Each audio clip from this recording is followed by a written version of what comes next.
Hello साथीहरू, आज चाहिँ म तपाईहरुलाई यस्तो नर्मल ब्याकग्राउन्ड भएको भिडियोबाट प्रोफेसनल टाइपको ब्याकग्राउन्ड कसरी राख्ने भनेर तपाईहरुलाई म सिकाउन गइरहेको छु।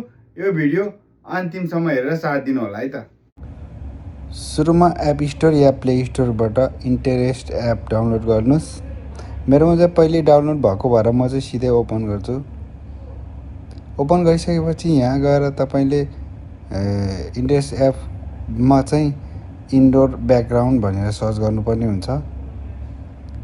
त्यो सर्च गरेपछि तपाईको थरीको ब्याकग्राउन्डहरु आउँछ र तपाईलाई कुन मनपर्छ, कस्तो मनपर्छ त्यो चुज गरेर यहाँबाट डाउनलोड गर्नुस्।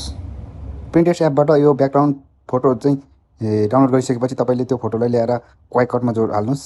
क्वाइकटमा हालिसकेपछि तपाईले त्यसलाई कति आफूलाई कति लामो चाहिन्छ त्यही अनुसार भिडियो कति लामो छ त्यही अनुसार त्यसलाई तानेर मिलाउनुस्।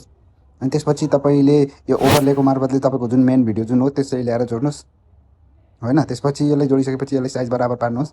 भिडियोको साइज र फोटोको साइज ब्याकग्राउन्ड साइज बराबर पार्नुस्। त्यसपछि यहाँ चाहिँ ब्याकग्राउन्ड रिमुभ गर्नुपर्ने हुन्छ।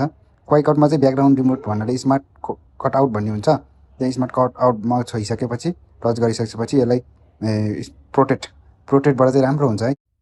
ब्याकग्राउन्ड चेन्ज गरिसकेपछि भिडियो यस्तो बनेको छ। यो भिडियो तपाईलाई कस्तो लाग्यो कमेन्ट गर्नुस् र फलो गर्न चाहिँ नभुल्नुस् है।